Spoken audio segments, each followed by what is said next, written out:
Hello composers, Mike here. How do you reverse audio clips in Logic Pro X? You can even do this if you have a MIDI part that you want to reverse the audio from. Let's find out how right now. I will also give you a bonus tip in the end of this video. So let's say you start with a cymbal crash sound like this. The first thing you want to do is to export this as audio, and you can simply bounce it here and create a new audio file, include the audio tail, which will create a new track under this. So this is now the cymbal crash in audio form. So we could get rid of this part here and then go into the file editor here to reverse this sound. Functions, reverse, look at the waveform, what happens now. Bam.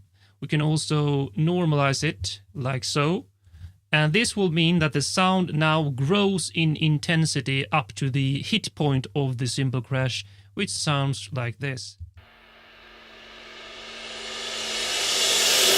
And this is an excellent point to align with your new section, let's say the chorus. And here's my bonus tip for you, which is that these types of reverse hit sounds are perfect for transitions.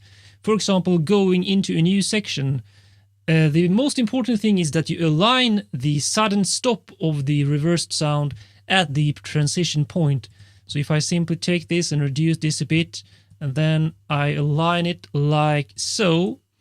And then another bonus tip is that you can actually use time stretching if you want to extend or decrease the time of the reversed sound. Let's see how it sounds like now.